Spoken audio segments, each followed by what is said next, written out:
And now it gives me great pleasure to introduce Lurana Donnels O'Malley, Professor Emerita of Theatre in the University of Hawaii at Manoa Department of Theatre and Dance, where she taught from 1991 to 2025 this spring. Recurrence or return is a fundamental concern in life writing, but very few people I know return so frequently and productively through variations on many themes as Lurana O'Malley. Here is a quick example. She grew up in New Orleans, wrote her BA honors thesis at the University of Virginia on theater as the union of past and present in the drama of Tennessee Williams, the quintessential New Orleans playwright. Then 20 years later directed A Streetcar Named Desire, the quintessential New Orleans play at Kennedy Theater here at UH Manoa. She arrived here in 1991 from University of Texas, Austin, where she wrote an MA on Marilyn Monroe as a dramatic character, and a PhD on the relationship between Commedia dell'arte and 20th century Russian theater. So, 1950s America, 16th to 18th century Italy, and earlier 20th century in Russia. Wildly diverse cultures and time periods, sharing some recognizable interests, women, history, performance, held together because, as Tennessee Williams taught her, theater is the union of past and present. During the first act of her career as a distinguished theater historian, editor, critic, and theorist, she published extensively on the dramatic works of Catherine the Great. So now we're in 18th century Russia. Her second act began with a shift to African American women's playwriting of the 20th century, with a focus on retrospective or revisionist responses to American history, and to the later 18th century in particular. We'll be hearing about that today. In both acts, she has not only provided close, historically situated analysis, but also generously made the work of her subjects accessible by creating new translations and editions of their plays, letting us hear anew, in different but related times, what they wrote in the past. A look at her work as a director reveals some similar productive obsessions. In the first play she produced here at Manoa in 1993, Eric Overmeyer's On the Verge, three Victorian ladies who think they are journeying into parts unknown turn out to be hurtling into the future. Island Skin Songs, written by her partner, Sean O'Malley, and staged at Kumukuhua Theater, told a handful of interwoven love stories separated by many generations here in Hawaii. Sam Shepard's A Lie of the Mind, also produced in 1999, dealt with histories of American family trauma and abuse. La Bête, advertised here in 2000 as a modern comedy of classical insanity, explored 17th century French theater. Vinegar Tom, by the always time and place shifting British playwright Terrell Churchill, brought together women, witchcraft, and 17th century England with strikingly contemporary songs, just in case you were getting the past-present union theater thing wrong. Then, in 2006, came the memory play embedded in her bones, A Streetcar Named Desire. Brian Frail's translations in 2009 explored English imperialism in 19th century Ireland with a huge emphasis on language loss and culture, which Lurana linked vividly to the all too analogous experiences over the past 2 centuries in Hawaii. I was in that one, and so was Eleanor. Her 2011 production of Oklahoma foregrounded not only the vexed human interactions, but the vexed relationships between native lands, American territory, and the American state. The Spitfire Grill, in 2017, presented a group of strong, generationally separated and reunited women in Wisconsin. Indecent returned in 2019 to issues of race, ethnicity, sexuality, and language in theater in America in the 1920s. And her most recent productions in 2020 and 2024 dealt with time, place, memory, and generations, always with strong women characters in Hawaii and the Pacific. Lee Cataluna's Flowers of Hawaii, and Aitu Fafine, a play set in 19th century Samoa that weaves between past, present, and alternative realities, a play by Victoria Nalai-Nubel, perhaps the Hawaii playwright most devoted to bridging the gaps between past and present. As a theater historian, critic, theorist, editor, and practitioner, Lurana Donnels O'Malley has therefore constructed quite a past for herself, but more on the way. Today she will be talking to us about her latest book, Black Activists Write Wheatley in Washington, Terrell, Du Bois, and the Drama of the 1932 Bicentennial, and sharing with us the history of its production. It gives me great pleasure to introduce my colleague. Lurana?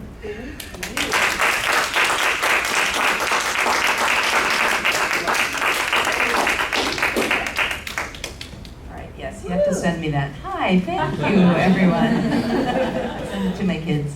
I'm Lurana O'Malley, and thank you so much for being with me today. This is truly a celebration for me. As you will see as I explain, this has been a lengthy project. My kids are about 24 years old, and I just told them it's been half of their lives that I've been working on this project. So yeah, it's been a long time coming. I'm happy to share with you. So what I have in mind today, I'll spend a little bit of time talking about the genesis of this book project and the research, and then at the end of the session I've invited some readers, and we're going to read from the play about Phillis Wheatley that is sort of the center of the talk today, so we'll have a little playlet. So here's the book, and it's very colorful, and I'm super happy it's out now with Routledge, and there's a copy on the back table if you want to flip through. There's some beautiful illustrations in it. And Routledge gave me a code for you. So there it is. It's hard to read. 25SMA4. It's 20% off. It's vastly unaffordable, the book, for the normal person, but hopefully it'll be in the library soon, and if you like ebooks, that's a little more reasonable. So I want to just tell you how this came about, the seed of the research. And I only realized really a couple of years ago that an essay that I'd read a long time ago had spurred me on this path. So I want to just address that briefly. It's an essay by James Hatch, and he is one of the foremost, or he was one of the foremost historians of Black theater in our country. He wrote this essay in 1989. It's called Here Comes Everybody, and it's essentially a historiographical essay. It's about the status of American theater history at the time, and I was a trained theater historian, kind of just finishing my PhD at the time that he wrote it. And what he talked about, and it's more of a call, he talked about that there's an absence of theater scholars who know both Black and white theater history, and it really spoke to me at the time, and it was one of those things that I vowed, that I'm not going to be that person. I'm going to have that awareness. And so there's some other quote about him, but the importance for all of us to know all of American theater history. And I have to say, even though I had great training in theater history, Black theater really wasn't a part of what I had been trained in, so it was something, even if in the back of my head, that I kept in mind. And so he talks about this: the truth of American theater history is and should be, here comes everybody, that everyone is a part of it, and that it's everyone's kuleana to research it and have it be a part of their teaching. And in my case, it became a part of my writing. So here comes everybody. I was a part of that. I am a part of that everybody. So, and as Craig has elucidated, I've always had a strong interest in women in theater. That goes way back, many productions, my sort of Act One research on Catherine the Great of Russia, who you may or may not know was Empress of Russia, but also a playwright. So that's sort of that first couple of books were related to her. And so as I was coming to a new part of my research career, I started looking at what's called pageant theater in the United States. And so that's really in the progressive era. Earliest things would be in the 10s, into the 20s, persisted into the 1930s, and then just kind of fell away as a style. But looking into that at all, what you'll immediately find is that the major kind of great pageants that were written were by Black women. And so I started looking into that. And that's what led to the book idea. So this is the official synopsis. I think it's the summary that's in the book itself. And basically the book came about as a way to explain this event that happened in 1932 called the George Washington Bicentennial, and the plays that were written by two key black activists, Mary Church Terrell and W.B. Du Bois, in context. And so the book treats the plays written by white authors for this celebration, as well as their two plays in a lot of detail. And I am honored to present in the book the first publication ever of Mary Church Terrell's play about Phillis Wheatley. It was languishing in an archive, and now it's in the book. So I want to tell you a little bit about that script and how it all started. So this is me just looking around. I was in various archives looking for things, and I was at Howard University, and there's the wonderful Merlin Spingarn Research Center there, and I just saw that there was something under pageant in Mary Church Terrell's archives. Now, if you don't know who she is, she's an incredible lecturer, writer, activist, suffragist, civil rights activist, right at the very end of her life. Just, she's, you can see how old she was, like right at the end. She is getting arrested for trying to integrate a restaurant. Like, she has been with me these last 13 years as such an inspiration, such a guiding light.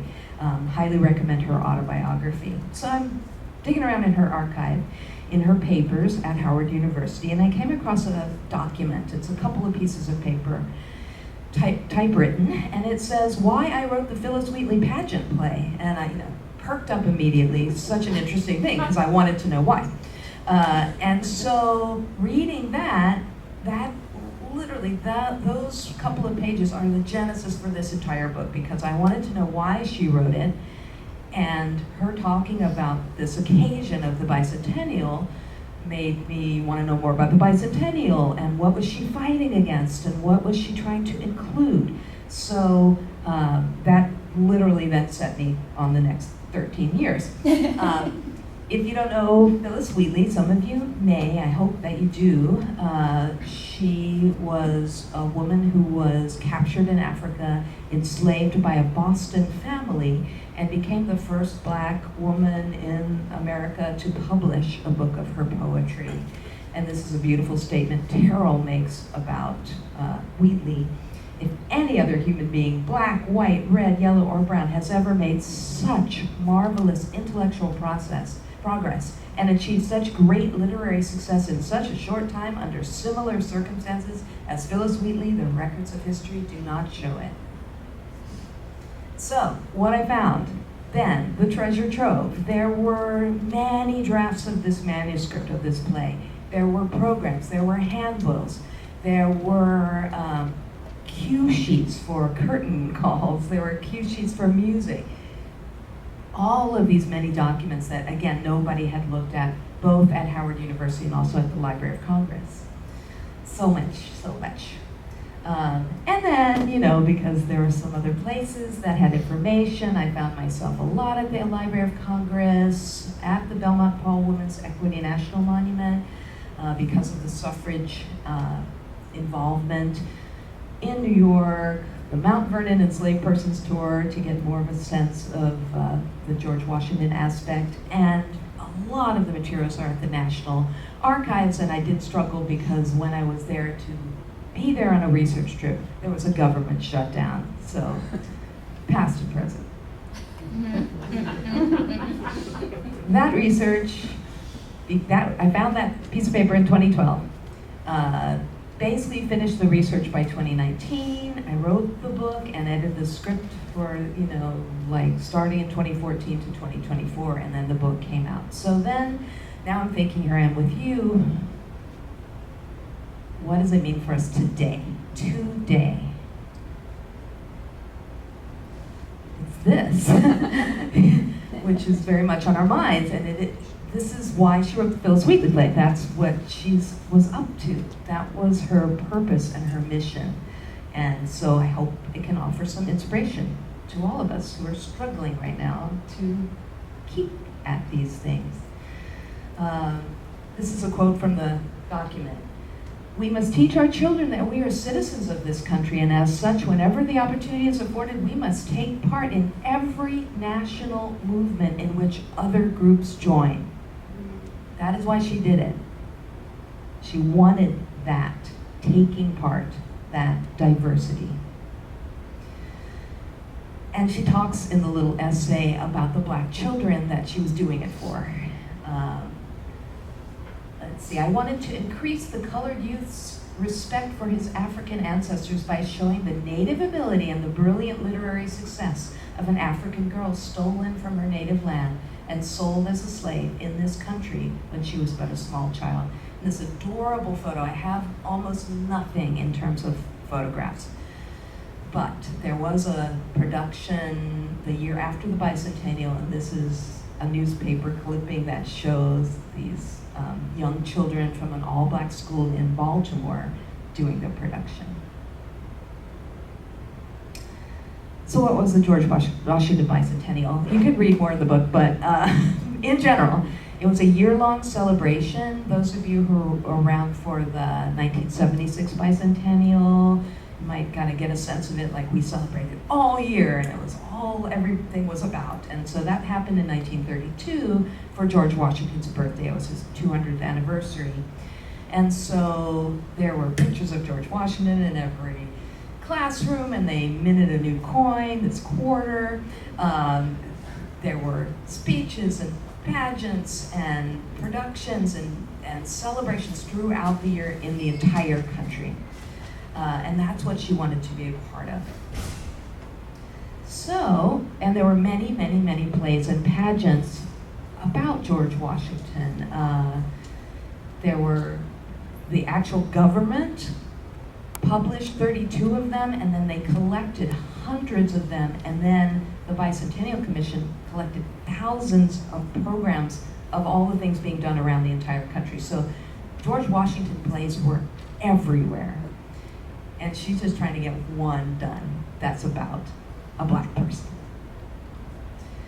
So she's in Washington, D.C., where she lives, and she ends up being on this subcommittee with this amazing name, the Committee on Coordinating Activities Among Colored People for the George Washington Bicentennial Celebration in the District of Columbia. And she became the chair of that, and that's why she decided to write the play.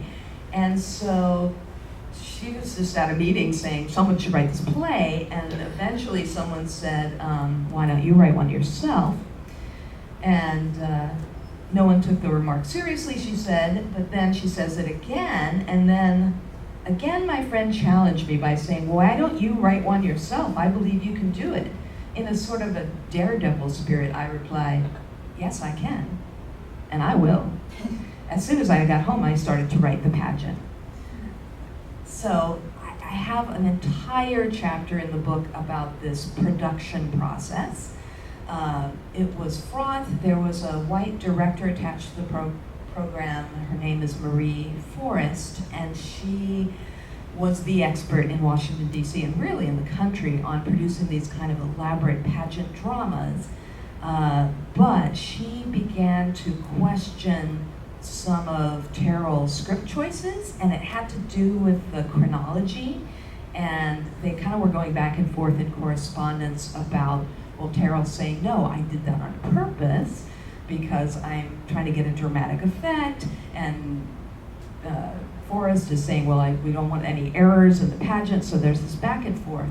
There's also the very real challenges that Terrell faced in trying to get this done at all, and in the book I make the case that one of the reasons it gets kind of segregated to a black high school where it's done, rather than where Terrell wanted to do it, which is at the foot of the Washington Monument, is because if you were at the foot of the Washington Monument and you're doing this play with the people that she wanted to have in the play, you would have seen a black person playing George Washington.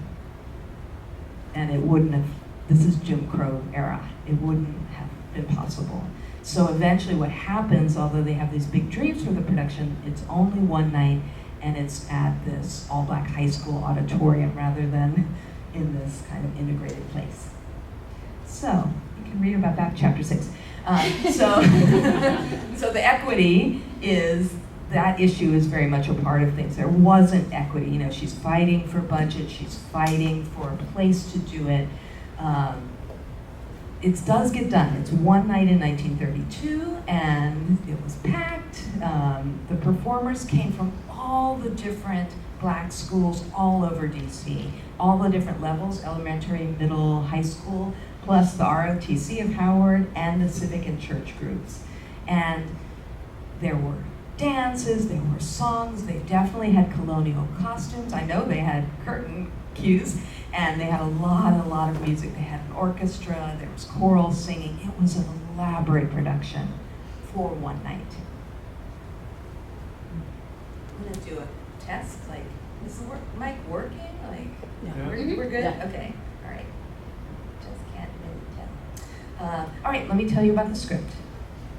So a pageant play is about spectacle, but the other thing is that it became a way for, let's say, a community to tell its history. So it would, like, pageant of the history of the city of Philadelphia, for instance. You would have enacted scenes of that history, but as much as possible in a pageant play, you also read from actual documents. So it's kind of a history come alive kind of thing. And so that's a big hallmark of a pageant, but lots of spectacles, songs, dances, rituals, and as much participation from community groups as possible. It's a cool model.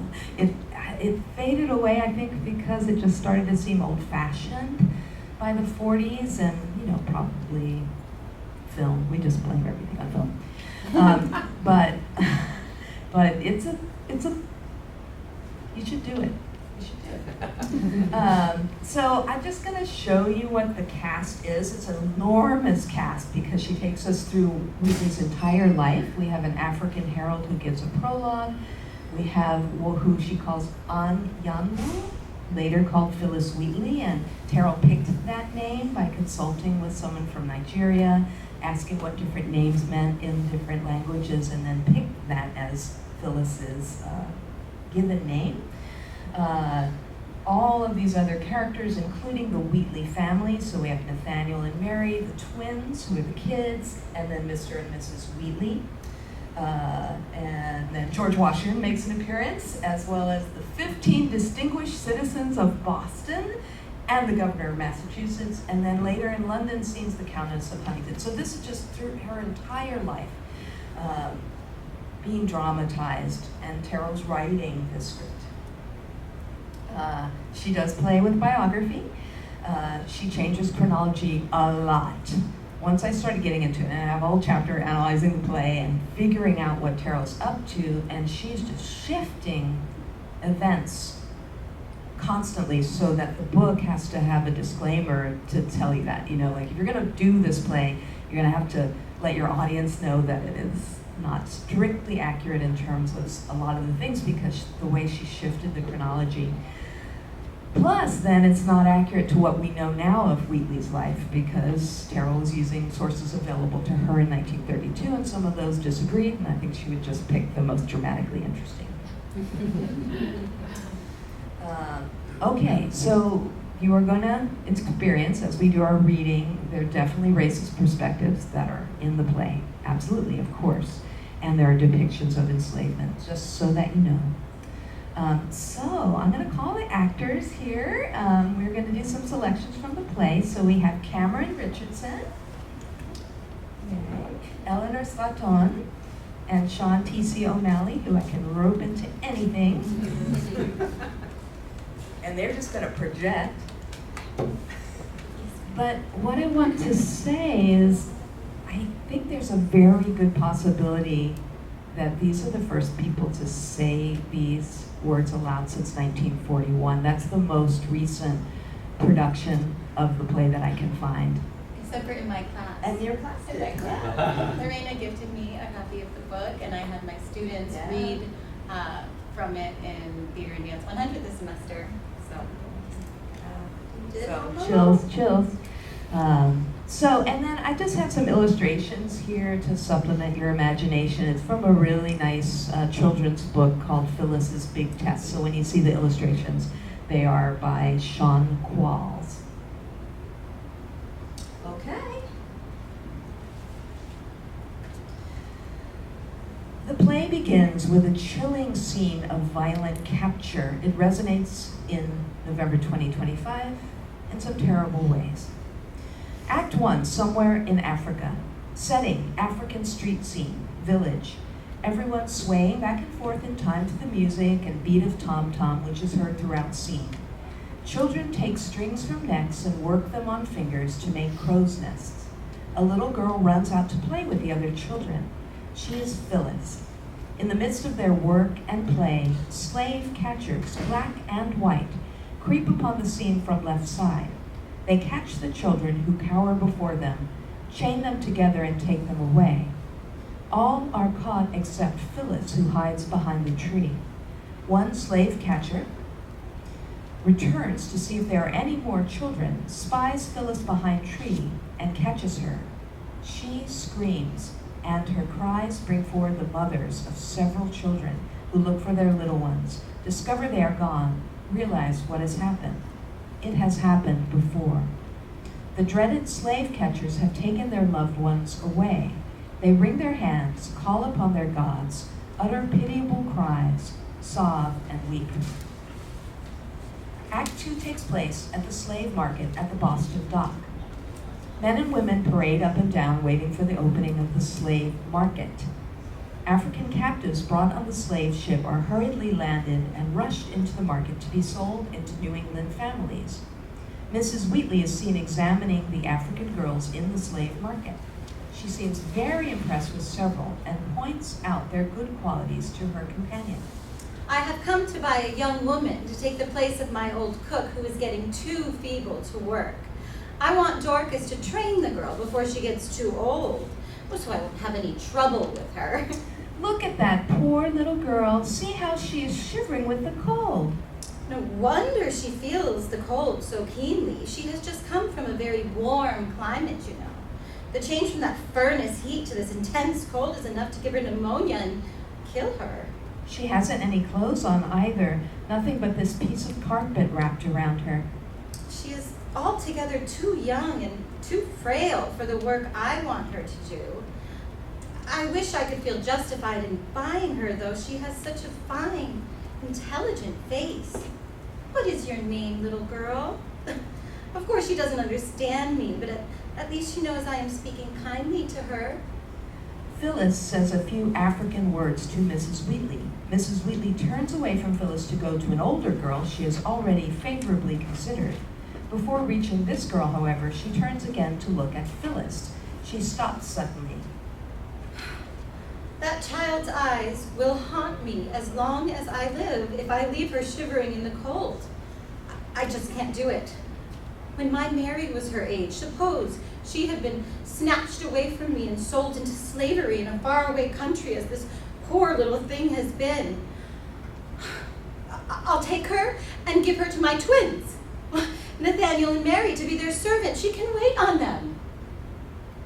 In Act 3, we move to Mrs. Wheatley's sitting room, decorated in colonial style. We meet the Wheatley twins. Mary looks out into the yard. She sees Phillis trying to make letters on the wall with a piece of chalk as she copies them from a book she holds in her hand. Come here quick, Nathaniel. For goodness sake, look at Phillis. She's actually trying to write. Did you ever see anything quite so funny in all your life? She's trying to make the letter M, I do believe. Oh, wouldn't it be fun to try to teach the little African to read? You can even teach animals some things. Even they have a certain amount of intelligence. Maybe Africans have some too. Africans are human beings, you know. There's no reason in the world why they couldn't be taught some things, anyhow. I never heard of a black person's reading in my life.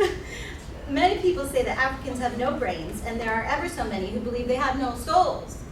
That's why it is all right to make them slaves. It would be a sin, you know, if they had brains and a soul to make them slaves. But even if we could teach Phyllis to read, of course we could never teach her to do sums and arithmetic. She would not have brains enough for that, I know. Never mind about teaching her to do sums and arithmetic. You have a hard time learning to do sums yourself, sister dear. You were never a bright and shining light in arithmetic, you know. Father says women are never good in mathematics on general principles, no matter how hard they try to master it. The trouble is that there's something radically wrong in a woman's brain, in a white woman's brain. I mean, why in the world should we worry a poor little African girl by trying to teach her to do sums? In another scene, Phyllis is sweeping in the sitting room where Mrs. Wheatley enters and looks at the girl, evidently very much displeased. I saw your light burning late last night in the sitting room, Phyllis, and I knew nobody would be there at that time but you.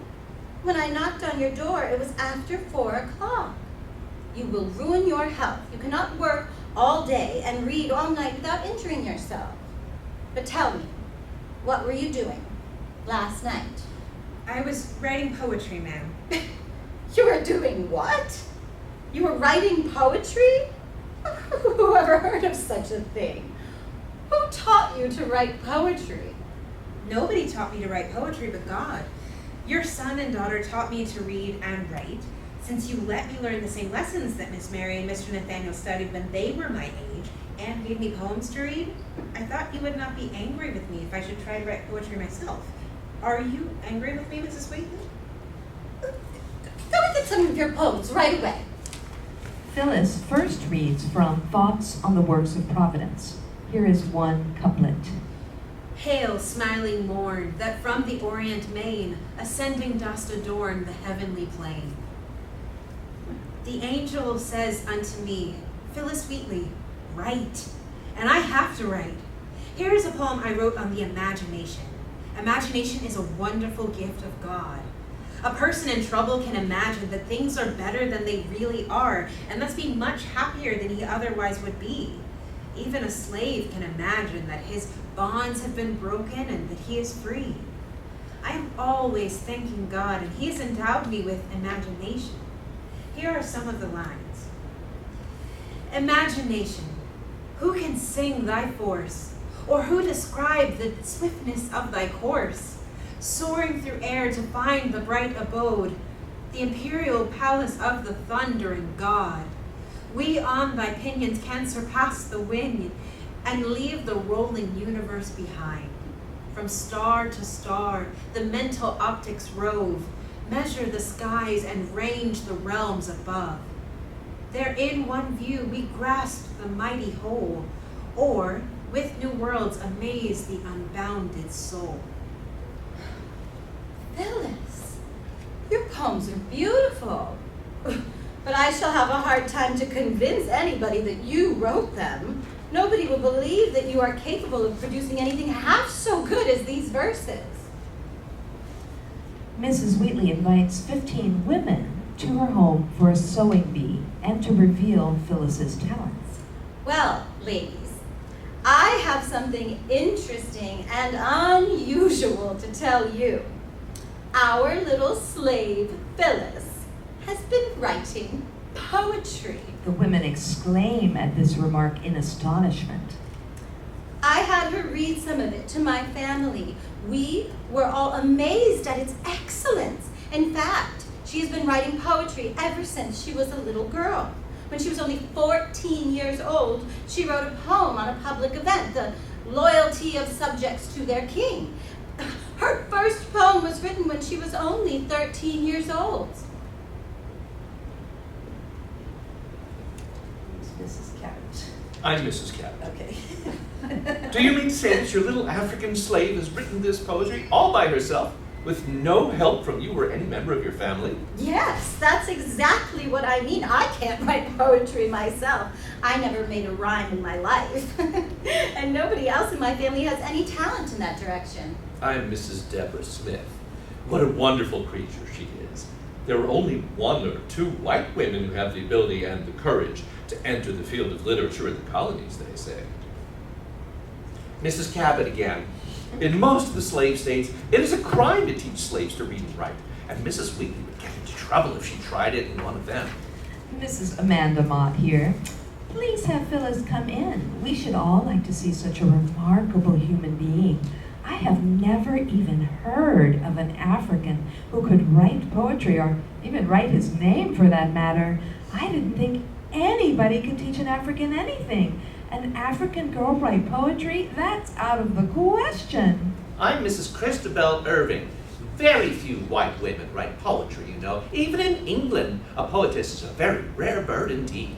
Phyllis is undoubtedly the most remarkable human being I have ever known.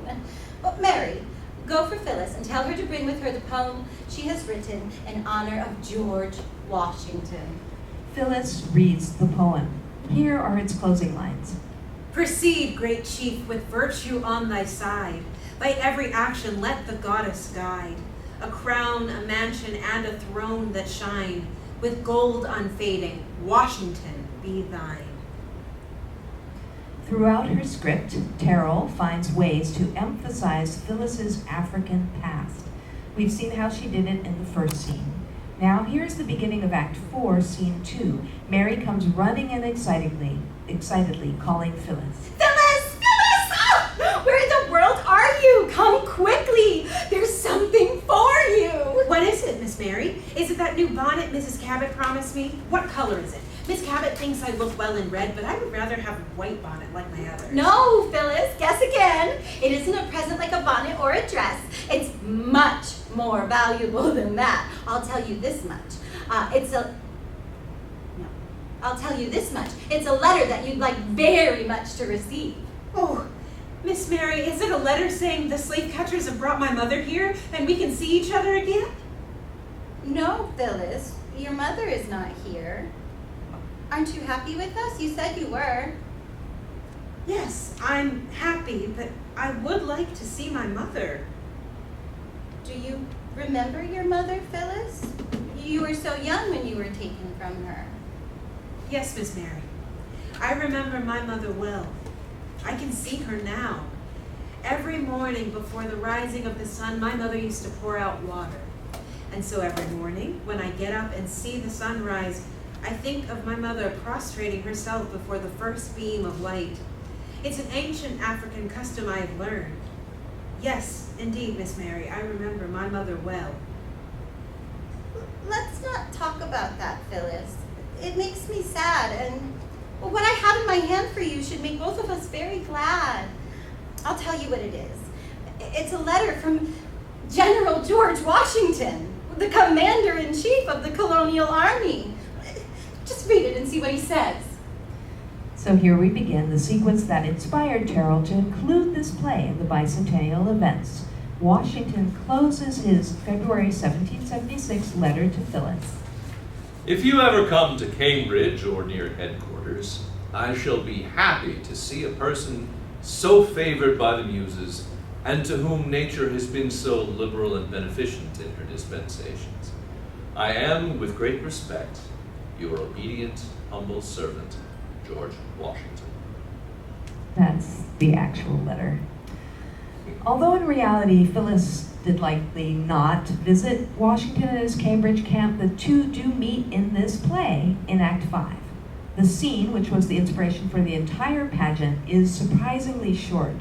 Terrell has much more fun depicting other scenes in Phyllis's life. In Act 6, Terrell dramatizes the signing of a famous petition by 16 illustrious Boston gentlemen attesting to Phyllis's authenticity as a poet. The scene takes place at a garden party thrown by Mrs. Wheatley and contrasts the more informal gathering of women at the sewing bee. Mrs. Wheatley. So many people have urged us to publish Phyllis's poems. We have almost decided to do so. We are well aware, however, that it will be hard to convince the doubting Thomases that she really wrote them. That was a happy thought you had, John, to have a number of distinguished men examine Phyllis to vouch for the fact that she really did write them. Mr. Wheatley. It is really our duty to do so. It'll be the first time in the history of the continent that poems have been written by a native African. And of course, it will be the first time that a volume of poems written by one has been published. But of course, many will believe that she did not write them. the governor of the colony of Massachusetts. It's a pleasure to remember this service, Mrs. Wheatley. After the gentlemen who are here this afternoon had talked with Phillis, had questioned her concerning the sentiments which she expressed in some of her poems, and had heard her intelligent replies, they were all of one opinion. We have unanimously agreed to sign our names to the statement which has already been prepared. I shall sign my name now. We, whose names are underwritten, do assure the world that the poems specified in the following pages were, as we verily believe, written by Phillis, a young Negro girl, who was but a few years since brought an uncultivated barbarian from Africa, and has ever since been, and now is, under the disadvantage of serving as a slave in a family in this town. She has been examined by some of the best judges and is thought qualified to write them. And that's a quote from the actual document as well. Next in the play, Phillis travels to London. Although Phillis appears in scenes with the Countess of Huntingdon, Selina Hastings, those two likely did not actually meet in person. There's no doubt, however, that Hastings subsidized the publication of Phillis's anthology of poems, and that Phillis dedicated the volume to her. Wheatley's biographers today are fairly certain that when she returned from London, the Wheatleys likely freed Phillis from enslavement in October of 1773. Since accounts available to Terrell in 1932 differed, Terrell may not have wanted to risk accusations of inaccuracy, so she did not mention any manumission by the Wheatleys. Perhaps Terrell wanted the focus to remain on her heroine's accomplishments despite her enslavement, not wishing to make her enslavers the heroes in the end. The play ends happily with a focus on Phillis and her wedding to John Peters. Interestingly, Terrell's choice here reflects current scholars who view it as a positive union, despite the bad reputation Peters had in the historical accounts available to Terrell in the 1930s. About 5 years elapse. This is the scene of Phillis's wedding to John Peters, and should be made just as colorful and beautiful as possible.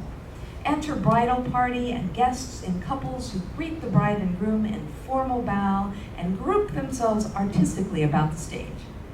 Orchestra and chorus perform "Drink to Me Only with Thine Eyes" as soon as the party assembles.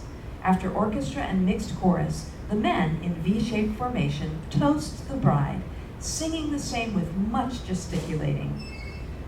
Thus, Terrell creates a story that begins in horror and tragedy and ends in joy. The story of an African protagonist, judged, authenticated, respected, included. Thank you.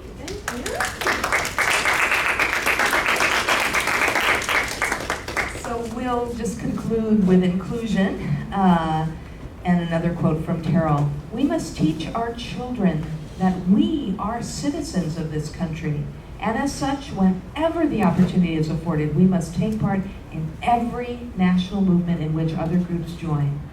And so she included this story in the Bicentennial, and now we're today including Terrell's victory in the history of American theater.